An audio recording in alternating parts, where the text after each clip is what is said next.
Hi అండి, welcome back to our channel Sukanya ముల్లంగి. అందరూ ఎలా ఉన్నారు? బాగున్నారండి. ఇవైతే 3 కేజీల చేపలండి. వాటిల్లో కావాల్సిన మసాలా అది ఇవి ఉల్లిపాయలు, పచ్చిమిరపకాయలు, చెక్క, లవంగాయ, గసాలు, అల్లం, కొబ్బరి, వెల్లుల్లిపాయి ఇవైతే వేస్తాను. అలాగే ఇవి కట్ చేసుకునే లోపు చింతపండు అది కూడా నానబెట్టేసుకుంటాను. ఈ ఉల్లిపాయలు, పచ్చిమిరపకాయలు అయితే కట్ చేసి వేస్తానండి.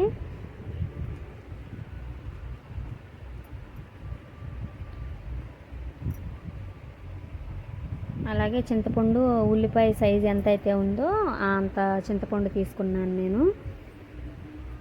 అలాగే అది ఉల్లిపాయ సైజు ఎంత ఉందో అంత చింతపండు తీసుకొని నానబెట్టుకున్నాను. చింతపండు అయితే గుజ్జు బాగానే ఉందండి, నాకు అది సరిపోతుంది.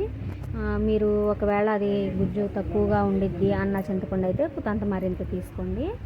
ఇదిగోండి, ఇవైతే దంచుకోవాల్సినవి. నేను మిక్సీ అయితే పట్టనండి, రోట్లో దంచుకుంటాను. చేపల కూరకి ఇలా దంచుకుంటేనే బాగుంటుంది టేస్ట్గా. చెక్క, లవంగాయి, అలాగే గసాలు దంచేసాను. అలాగే అల్లం వేసాను. ఒక్కొక్కటిగా వేసుకుంటూ దంచుకుంటూ అవి నలిగే వరకు దంచుతాను. అలా నూరేసుకున్న తర్వాత కూర కలిపి పెట్టుకుందామండి. అలాగే ఉల్లిపాయలు, పచ్చిమిరపకాయలు అయితే కట్ చేసుకుని వేసుకుంటాను. ఇది లాస్ట్ వీక్ తీసిన వీడియో అండి, గత వారం తీసింది. నేను అప్పుడు వీడియో పెట్టలేకపోయాను, ఎందుకంటే ఇది వాయిస్ ఓవర్ ఇచ్చేటప్పుడే నాకు ఒక న్యూస్ అనేది తెలిసింది. నిన్న ఇలాగా మన ఊరు పక్కన ఇలా జరిగింది అనేసి అన్నారు అని ఇంకా మా అక్క ఫోన్ చేసింది, ఇలా జరిగింది అనేసి. అసలు అది విన్నప్పుడు చాలా బాధ అనిపించింది. ఒక 70 సంవత్సరాల ముసలాయన 9 సంవత్సరాల అమ్మాయిని 4వ తరగతి ఎలాగో చదువుతుందంట పాప. ఆ పాపని ఇలా చేశారు అని తెలిసింది. అసలు అది విన్నమ్మటనే చాలా భయం వేసింది, బాధ వేసింది. అసలు మనం ఎలా పెరిగాము ఏంటి అన్నది ఆ రోజులు అప్పుడు ఏమీ తెలియదండి. ఇప్పుడు ఇలాంటివన్నీ మన పిల్లల టైం వచ్చేసరికి ఇలాంటివన్నీ వింటుంటే భయం కూడా వేస్తుంది. ఏముంది అంటే మా పాప హాస్టల్లోనే ఉండిద్దిలేండి. కాకపోతే ఏ టైం ఎలా ఉంటుందో ఏంటని మనం చెప్పలేం కదా. అలాగే మొన్న తునిలో జరిగిన విషయం గురించి కూడా అది మర్చిపోయేలోపే అది జరిగిన ఒక 4-5 రోజులకి మళ్ళీ ఇది విన్నాము.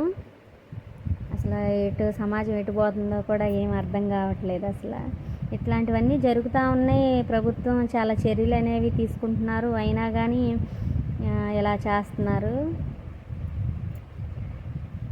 అసలు ఇలాంటివి విన్నప్పుడు చాలా బాధ వేస్తుంది. అంతే కదండి, మన ఇంట్లో అలాంటి చిన్నపిల్లలు ఉన్నప్పుడు ఎవరు ఎలా ఉంటుందో, ఏ టైం ఎలా ఉంటుందో చెప్పలేం కదా. అలాంటివన్నీ ఆలోచిస్తుంటే నిజంగానే భయం వేస్తుంది. ఇంకా అది విన్నమ్మటనే ఇంకా అసలు ఇది చేయలేకపోయానండి, ఈ వీడియో చేయలేకపోయాను. అంటే అది మా ఊరు పక్కనే జరిగింది, అందుకనేసి ఇక చేయలేకపోయాను. ఇదైతే నేను మా పాస్టర్ గారు వాళ్ళకి చేస్తున్నానండి. నేను కావాలనే చేస్తున్నాను, చేయాలనుకున్నాను, వాళ్ళకి భోజనం చేయాలనుకున్నాను. ఇదిగోండి, మసాలా అయితే నూరేసుకున్నాను. ఇవైతే చేపలు ఉప్పు, పసుపు వేసి, కొంతమంది పెరుగు కూడా వేసి శుభ్రంగా కడుక్కుంటారు. నేనైతే ఉప్పు, పసుపు వేసి శుభ్రంగా కడిగేసుకున్నాను. కొంచెం ముక్క లావుగానే కొట్టించానండి. ఇవి రాగండ్లు చేప, ఒక్కొక్కటి 1.5 కేజీ ఎలాగ ఉంది, మొత్తం 3 కేజీలు. ఇదిగోండి, ఇది పెద్ద దాకా అయితే ఇది పెట్టుకున్నాను. ముక్క చక్కగా దేనికి దానికి ఉంటుంది అనేసి. ఉల్లిపాయలు సన్నగా, మీరు ఇంకా సన్నగా కట్ చేసుకుంటే కట్ చేసుకోండి. కొంచెం నేను స్టార్ట్ చేసినప్పుడైతే సన్నగానే వచ్చినాయి, తర్వాత త్వరగా అవ్వాలనేసి కొంచెం లావుగా వచ్చేసినాయి ముక్కలు. ఉల్లిపాయలు ఉప్పు వేసేసి నేను గట్టిగా ఇవి నలపాలండి, నలుపుకుంటూ కలుపుకోవాలి. ఎందుకంటే దాంట్లో కొంచెం ముక్క నలిగితే దాంట్లో నుంచి నీరు వస్తుంది కదా, అప్పుడు ముక్క త్వరగా ఉడికిద్ది, టేస్ట్ కూడా బాగుంటుంది. ఎప్పుడైనా కావాలంటే ట్రై చేయండి, చాలా బాగుంటుందండి, టేస్ట్గా ఉంటుంది. ఇదంతా పాతకాలంలో ఇలాగే చేసేవాళ్ళు. ఇదైతే నేను మా నాన్నమ్మ దగ్గర నేర్చుకున్నాను. మా నాయనమ్మ ఇలాగే చేసేది, ఇంకా ఆమె దగ్గరే చూసి నేర్చుకున్నాను ఇలాగా.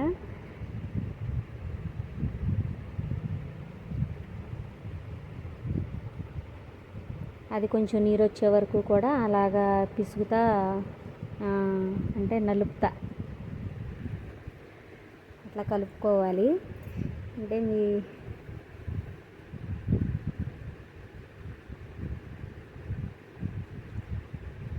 కొంచెం అవి నీరుగా వచ్చినాయి అనుకున్న తర్వాత మనం దంచి పెట్టుకున్న మసాలా ఏదైతే ఉందో అది కూడా వేసి కలిపేసుకుంటున్నాను.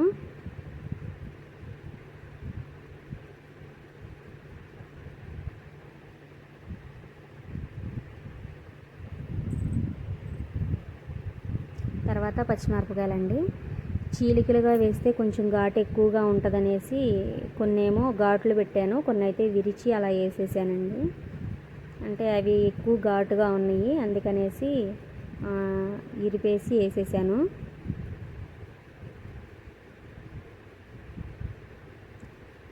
తర్వాత కారం,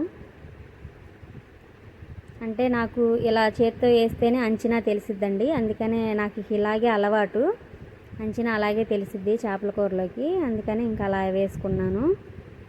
పసుపు అయితే ఇంకా మీకు చూపించాలని చేతిలో వేసుకున్నాను.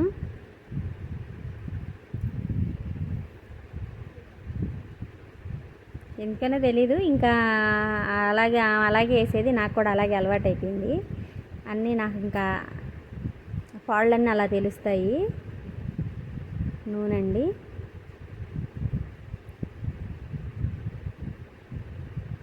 ఇది సన్ఫ్లవర్ ఆయిల్ను శనగ నూనె రెండు కలిపి వేసుకుంటాను. నాన్ వెజ్ కర్రీస్లో ఇదే వేస్తాను, ఇలా రెండు కలిపిన నూనె వేస్తాను, అప్పుడు నీసు వాసన అనేది ఎక్కువ రాకుండా ఉంటుంది, అందుకే అలా వేసుకుంటాను. టేస్ట్ కూడా బాగుండిద్దండి.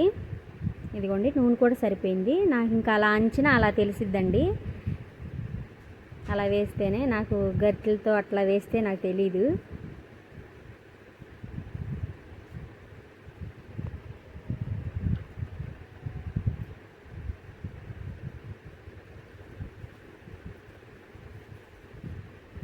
చేప ముక్కలు వేసేస్తున్నాను, అవి కూడా కొంచెం కలిపేసుకొని అప్పుడు పులుసు అది పోసుకుంటాను.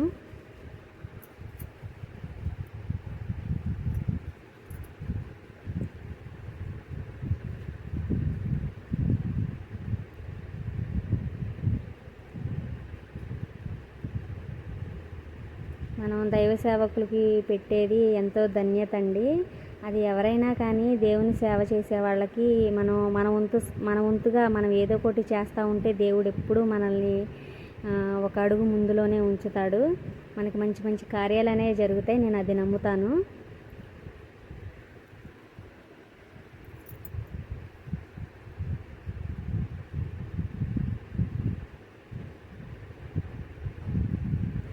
మన కుటుంబాల కోసం, మన గ్రామాల కోసం, మా గ్రామంలో ఎప్పుడూ ప్రార్థనలు అవి జరుగుతూనే ఉంటాయండి. పరిచర్యలు బాగా జరుగుతాయి, మాకు బాగా శ్రమ పడతారు మా అయ్యగారు వాళ్ళు, అందుకనేసి నేను చెయ్యాలి అని అనుకున్నాను.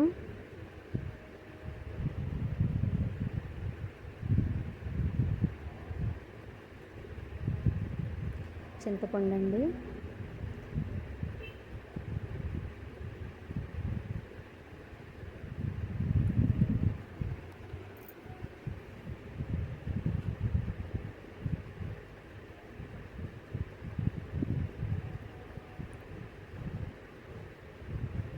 చక్కగా అది పులుసు కలిపేసుకొని ఎక్కువ వాటర్ పోసుకోకుండా మొక్క మునిగేటట్టుగా నీళ్ళు పోసుకుంటే సరిపోయిద్ది. ఒకవేళ మీకు పులుపు కారం అది కూడా తెలియకపోతే ఈ టైంలో చక్కగా అన్నీ సమపాళ్ళుగా చూసుకొని ఉప్పు కారం పులుపు అంతా కూడా టేస్ట్ ఇప్పుడే చూడొచ్చు. అసలు కలుపుతూ ఉంటేనే అసలు ఆ స్మెల్కి నోట్లో నీళ్ళు ఊరిపోతాయి, అంత బాగుంటుంది.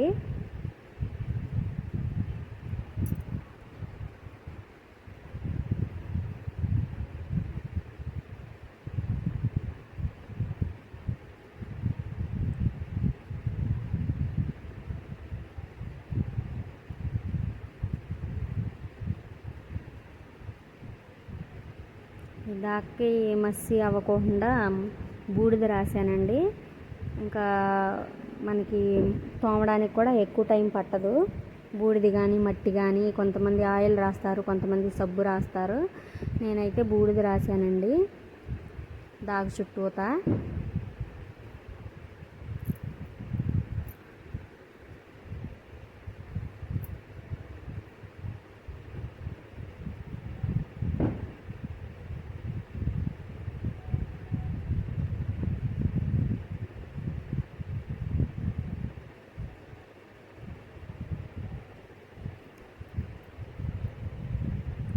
ఆడపిల్లల్ని కొంచెం జాగ్రత్తగా చూస్తూ ఉండండి. అలాగే మనం వాళ్ళతో ఫ్రెండ్లీగా ఉండాలి. వాళ్ళతో మనం ఫ్రెండ్లీగా ఉంటేనే వాళ్ళు వాళ్ళని ఎవరన్నా ఏమన్నా అన్నా, లేదంటే మిమ్మల్ని ఎవరైనా తప్పుగా చూస్తున్నారా, లేదంటే ఎవరైనా ఎగతాళిగా మాట్లాడుతున్నారా, ఎవరైనా తాతలు అయ్యేవాళ్ళు కానీ, మామయ్యలు అయ్యేవాళ్ళు కానీ, ఎవరైనా సరే అండి, మనం ఎవరిని నమ్మడానికి లేదు.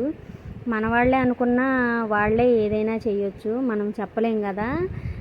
వాళ్ళు మనసులో ఉంచేసుకుంటారు. మనము వాళ్ళతో కొంచెం ఫ్రెండ్లీగా ఉండగలిగితే వాళ్ళే చెప్తారండి పిల్లలు. స్కూల్లో ఏం జరిగింది, ఈరోజు ఎవరేమన్నారు అని మనం వాళ్ళతో ఫ్రెండ్లీగా మాట్లాడాలి. మనకు ఇప్పుడున్న బిజీ షెడ్యూల్లో మనం పనులకు వెళ్ళడం, రావడం, మన ఇంట్లో పని చూసుకోవడం, లేదంటే మనం ఫోన్ చూసుకోవడం, ఇవే సరిపోతున్నాయి.